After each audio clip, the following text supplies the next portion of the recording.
जय हिंद दोस्तों, मैं एक्सामी रंजीत कुमार। आप देख रहे हैं घातक अकेडमी का इस यूट्यूब चैनल। आज का पर्पस है, जो कई लड़के पूछते रहते हैं सर बिहार दरोगा के लिए क्या पढ़ना चाहिए और किस हिसाब से तैयारी करें और पढ़ने का जो तरीका होगा क्या होगा, उसके बारे में जानकारी देना है। इससे पहले भी आपको एक वीडियो के माध्यम से मैंने बताया था। एक आए थे सब इंस्पेक्टर साहब अंकित आर्यन साहब, जो कि आपको अच्छी तरह से बिल्कुल मोटिवेट कर दिए थे वीडियो के ऊपर, और आप लोग शायद काम कर रहे होंगे। तो ऐसे बैक टू बैक वीडियो आता रहेगा जो कि आपको पढ़ने में सहायता मिलता रहेगा, और उसके बाद रिजल्ट आने में भी आपका पीटी है चाहे मेंस है उसमें कोई दिक्कत नहीं होगा, मेरिट बढ़ने का चांस बनता रहेगा। लेकिन सही गाइड और सही तरीके से अगर पढ़ते हैं तो जो भी बताया जाता है यहाँ से उसका पालन करिए और आगे बढ़िए। और हमेशा जो दरोगा की तैयारी करते हैं उनका बुरा लाभ होना चाहिए वीडियो को देख के, और जिनका मेरिट नहीं बना था चाहे एक बार हो चाहे दो बार हो, उनके लिए भी बात किया जाएगा कि उनको क्या करना चाहिए। तो इन सभी चीज़ों की जानकारी होगा। अभी मेरे साथ सूबेदार इंस्पेक्टर सब इंस्पेक्टर दीपक मिश्रा जी आए हुए हैं, जो कि कुछ फोकस डालेंगे आपके ऊपर। तो मैं सबसे पहले जानना चाहूँगा दीपक जी, आप अपना परिचय दीजिए। सबसे पहले घातक अकेडमी के पूरे परिवार को मेरी तरफ से बहुत बहुत बधाई और धन्यवाद, जिन्होंने हमारे मार्गदर्शन बने और हमें यहाँ तक पहुँचाया। रंजीत सर का इसमें विशेष योगदान रहा है। मेरा नाम दीपक कुमार मिश्रा है। वर्तमान में मैं रेल जीआरपी सोनपुर में पदस्थापित हूँ और प्रशिक्षण प्राप्त कर रहा हूँ। मैंने अपनी तैयारी को 2017 से ही शुरू किया था। उस समय मैंने जो 1717 बैच का जो आया था पीएसआई का, उसमें मैंने फॉर्म डाला था। प्री मेंस तक पहुंचा था। फिजिकल में रनिंग में बाहर गया था। ठीक है। अभी यहाँ पे एक चीज़ पूछते हैं कि अपना परिचय दे दिए हैं, अब दूसरा चीज़ होना चाहिए कि जब स्टडी जो आप स्टडी करते थे उसका क्या तरीका था? मैंने पर्टिकुलर बिहार एसआई के लिए तैयारी नहीं किया था। मैं एक बीपीएससी एस्पिरेंट हूँ। मैं बीपीएससी की तैयारी अभी भी कर रहा हूँ, लगातार मेंस भी लिखता हूँ। बट फाइनल सिलेक्शन न होने की वजह से मैं इसमें भी अपना पढ़ाई जारी रखा और बिहार एसआई का मैं निरंतर एग्जाम देते रहा हूँ। 1717 हो या 2446 में मैं जैसे मेरिट आउट हो गया था, उसके बाद मैंने यहाँ पर 2213 हुआ है, उसमें मैंने फाइनल रूप से सिलेक्शन प्राप्त किया था। तो पढ़ाई का जो तरीका है, मैंने कोई बिहार एसआई के स्पेशल पर्पज से तैयारी नहीं किया था। मैं बीपीएससी से ही तैयारी किया हूँ और उसके माध्यम से ही मेरा बिहार एसआई निकला है। तो उसमें पढ़ाई करने के लिए आप क्या क्या बुक प्रेफर कर सकते हैं, चाहे किस तरीके से आप पढ़ाई कर सकते हैं, वो मैं बताता हूँ। मैंने जो प्रीलिम्स के लिए पढ़ाई किया था वो परीक्षा वाणी की किताब है। आप परीक्षा वाणी की किताब ले सकते हैं, लेकिन थोड़ी सी वो टफ बुक है। अदरवाइज बहुत अच्छी बुक है, आप यूज कर सकते हैं। उसके बाद आप जब भी पढ़ेंगे तो उसके लिए जब आप किसी भी खेल में खेलते हैं तो उसके लिए सबसे पहले आपको नियम की आवश्यकता होती है कि नियम जानना चाहिए।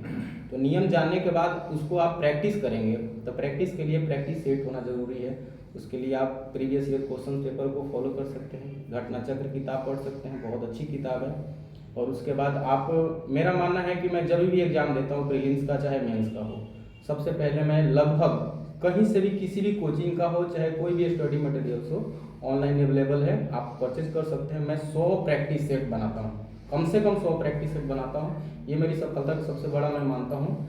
इसमें मेरा मतलब करेक्शन जो होता है, मैं बहुत अच्छे तरीके से करेक्ट कर पाता हूँ। जो मेरा गलत नहीं होता है, जो जितना जानता हूँ वो सही होता है। तो ये तरीका होना चाहिए। प्रैक्टिस सेट बहुत ज़रूरी है और इस पर भी ध्यान देना चाहिए। अच्छा, आप दरोगा का कितने बार क्या पीटी मेंस दिए, कितने बार में आपका ये जो स्टार लगा, कितने बार में सफल हुए? सर मैं पहले बता चुका हूँ, मैं 1717 में पहली बार दिया था इसका प्री मेंस और फिजिकल में मैं 6 मिनट का उस समय रनिंग था, तो मेरे से रनिंग नहीं हो पाया था। उसके बाद मैं फिजिकल उस समय यहाँ पे मैं नहीं करता था, मैं दिल्ली में पढ़ाई करता था बीपीएससी का। तो वहाँ से फिर मैं यहाँ 2446 में जब मेरा प्री और मेंस निकल गया था, तो मैं फिजिकल के लिए आपके पास घातक अकेडमी में आया था। उसमें मेरिट आउट भी हो गया था, मेरा मेरिट नहीं बना था। फिर मैं 2213 में सर के पास दोबारा आया प्री और मेंस पास करने के बाद फिजिकल के लिए, और फाइनल रूप से मैं अभी यहाँ पे सिलेक्ट हूँ। तो ये मेरा तीसरा प्रयास है बिहार एसआई के लिए। क्वेश्चन और है कि मेरिट सर जब आपका नहीं बना था, 2 बार मेरिट आउट हो गए, उसके बाद आपकी मोरल पे क्या असर पड़ा था? उसके बाद फिर वहाँ से उठे और फिर से तैयार हुए, तैयार होकर दोबारा पीटी दिए, मेंस दिए, फिजिकल दिए, फिर जाके आपको ये सफलता मिला है। तो हमको ये बताइए कि मेरिट डाउन होने के बाद आप कैसे उसको सहे, उसको बताइए ताकि और भी कैंडिडेट हैं जो कि मेरिट आउट हो गए हैं और उनको दोबारा मैं चाहता हूँ तैयार होकर आ गए हैं और वो निराश हैं जी। इस पे डालें। देखिए, सफलता और असफलता में ज़्यादा का फर्क नहीं होता है, सिर्फ अ का फर्क है। सफलता से असफलता या असफलता से सफलता के लिए अ को हटाना जरूरी होता है। उसके लिए घबराना जरूरी नहीं है कि आप बहुत घबरा गए तो फिर कुछ होने वाला नहीं है। देखिए, मेरे समय 2446 की मैं बात करूँ प्रॉपर तरीके से, तो मेरे समय उस टाइम पे मेरिट आउट होने के बाद मेरे साथ 2 झटके लगे ज़बरदस्त। 65th में बीपीएससी क्वालिफाई नहीं कर पाया, और मैं उस समय भी उसके जस्ट पहले बिहार एसआई का भी रिजल्ट आ चुका था, उसमें मैं क्वालिफाई नहीं कर पाया था। उसके जस्ट दूसरा झटका लगा, 65th नहीं निकला मेरा कॉल गया था। हाँ, कॉल गया था सर का, मैं खुद सदमे में था, बट ठीक है, जो होता है ठीक है। और उसी समय 66 का प्रीलिम्स का एग्जाम भी हो चुका था, उसमें भी मैं क्वालिफाई नहीं कर चुका था। तो लगातार मेरे साथ झटके पे झटके लग रहे थे, बट ठीक है, मैं घबराया नहीं और फिर दोबारा तैयारियां होने जारी रखा। फिर उसके बाद 67th भी आ गया था, और फिर मैं लगातार अपना कोशिश करता रहा, और ये 2213 दरोगा भी आया, और फाइनल रूप से मैं 67th मेंस भी इस बार दिया हूँ, और बिहार एसआई आपके साथ में हूँ। तो घबराना नहीं है। देखिए, समय लगते हैं आपको प्राप्त करने में, हो सकता है किसी को बहुत कम समय में मिल जाता है सफलता, और किसी को नहीं मिलता है, तो उसे घबराना नहीं है।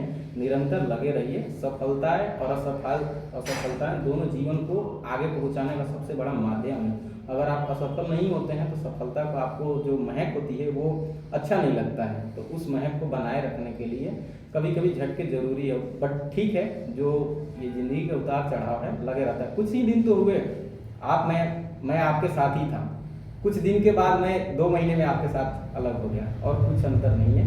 आप भी मैं वही हूँ। आप लोगों को निरंतर प्रयास करना चाहिए और आगे बढ़ते रहना चाहिए। दीपक जी, जब मेरिट आउट हुए थे दरोगा में, तब भी मैं कॉल किया था, तो काफ़ी मायूस थे, लेकिन एक आशा था मेरे को कि उन्होंने बताया है कि सर बीपीएससी भी मैंने दिया है। कुछ दिन के बाद बीपीएससी का रिजल्ट आया, और मैं तुरंत जैसे ही पता लगा मैं तुरंत फ़ोन किया। फिर वहाँ भी निराशा हाथ लगा, नहीं हो पाया। तो देखिए, 2 जगह से जब मेरिट डाउन होता है तो वो सब कुछ लगता है कि छोड़ दें, लेकिन भाई साहब से बात किया, उसके बाद फिर जो भी बातें करना होता है वो बातें हुआ। उसके बाद फिर से उठे और आज इधर बैठे हैं। तो अगर उस दिन नहीं उठते तो आज इधर बैठे नहीं होते, और इधर ये वर्दी नहीं होता, ये स्टार नहीं होता। तो उस दिन जो हुआ उसको वहीं पे वो छोड़ दिए, उसको छोड़ के फिर आगे निकले, फिर से वही तैयारी शुरू कर दी, जिसका कारण है कि रिजल्ट हो गया। जी। अब आप कैसा महसूस करते हैं?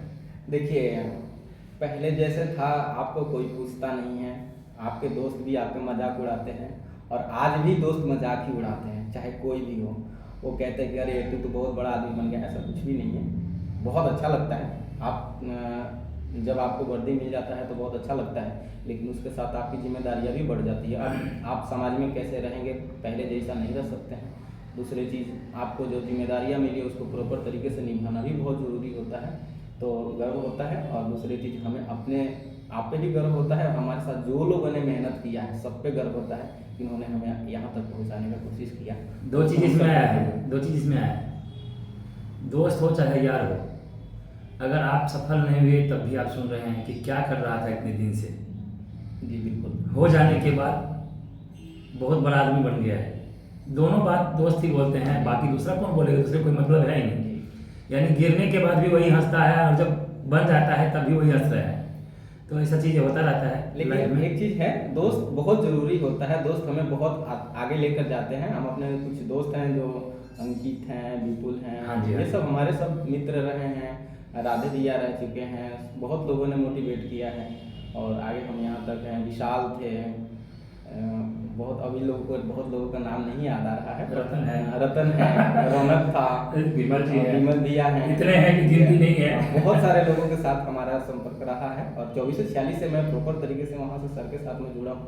तो ये सब हमारे बहुत मोटिवेट रहे हैं, और आज भी करते हैं। बात हमारी लगातार होते रहती है। तो दोस्त बनाइए, अच्छे दोस्त बनाइए, पढ़िए साथ में, और फिजिकल की तैयारी भी बहुत अच्छे से कीजिए। देखिए, पढ़ाई ये जरूरी नहीं है कि सर केवल हम लगातार प्री हो या मेंस हो, पढ़ाई का ड्यूरेशन आए तो अगर फॉर्म आया तो आप पढ़ाई पे लग गए, बहुत ज़रूरी है। पढ़ाई पे लगना भी चाहिए, आप टाइम भी दीजिए पढ़ाई पे, लेकिन अपने शरीर को स्वस्थ रखना भी बहुत ज़रूरी होता है। ये नहीं कि आप पढ़ाई में लग गए और आप अपने स्वास्थ्य पे ध्यान नहीं दिए। तो स्वास्थ्य को इतना आप ज़्यादा मत कीजिए एक्चुअली क्या होता है कि जब आप पढ़ाई करते हैं तो लगातार पढ़ते जाते हैं, खाने लेकिन की आप रूटीन होना जरूरी है। जी बिल्कुल।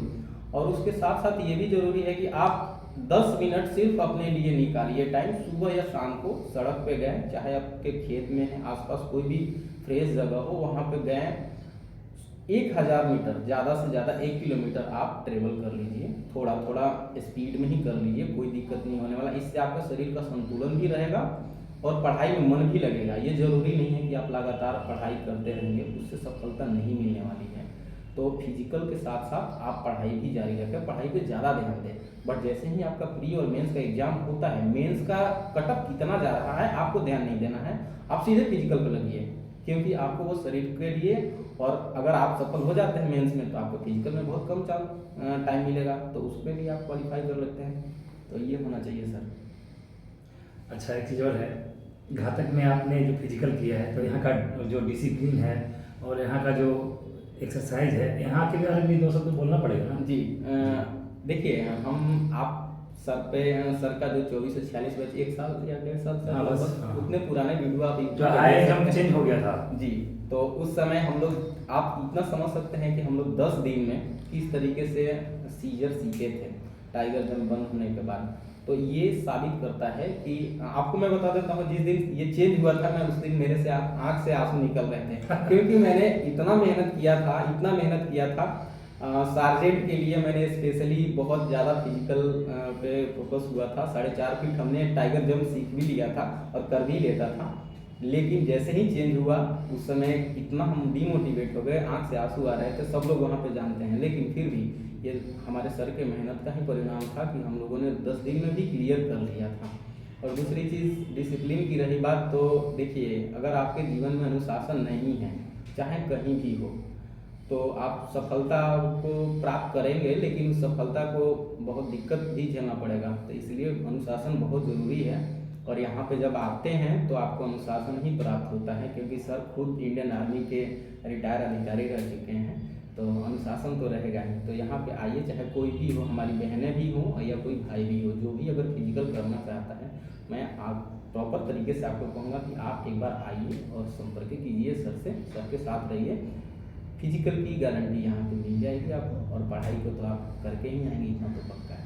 तो अनुशासन के लिए और पढ़ाई के लिए और स्वास्थ्य के लिए भी जितना आपको फिजिकल करवाया जाता है, शायद मुझे नहीं लगता है कि जब मैं शुरुआत में, आप सोच सकते हैं कि मैं 1717 में मेरिट आउट फिजिकल नहीं कर पाया था, तो मैं सबसे दिक्कत रनिंग में ही था। तो यहाँ पे आने के बाद हम लोग 10-10 किलोमीटर से लगभग दौड़े हैं, 10-10 किलोमीटर, 5 किलोमीटर तो डेली दौड़ते ही थे। मोनीला के स्टेडियम से हम लोग स्टार्ट करते थे, और टेम्पो स्टैंड और कंकड़बाग स्पोर्ट्स कॉम्प्लेक्स, यानी बिल्कुल छोटा पड़ गया था, सब रोड छोटा पड़ गया था। यहाँ तक हनुमान मंदिर भी हम लोग गए हैं। तो फिजिकल के लिए आप निश्चिंत रहिए और खूब मेहनत कीजिए। जी। और सर एक चीज़ है कि जब सीजर हो गया था कि इसको बैन कर दिया जाए टाइगर जंप, तो हम लोग धरना प्रदर्शन नहीं गए थे जी।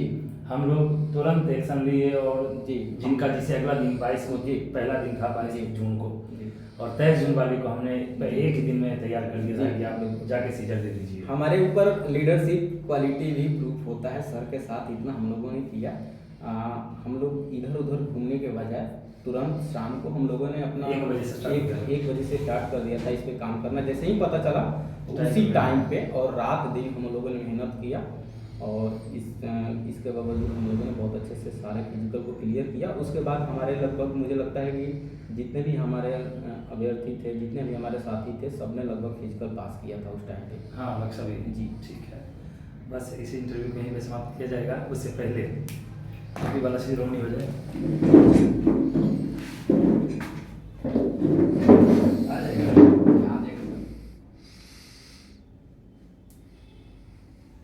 टोपी पहनने का तरीका मुझे बहुत पहले से मालूम है, मैं बहुत टोपी पहना हूँ, तो मुझे पता है टोपी पहनना कैसे है। क्योंकि चल वहाँ पे जहाँ मैं पहनता हूँ वहाँ तो शीशा नहीं होता है जी, लेकिन इस प्रकार से टोपी पहना जाता है ताकि सलूटिंग बेस बढ़िया आराम से मिले और सब कुछ बढ़िया हो। जय हिंद, जय भारत, भारत माता की जय, जय बिहार।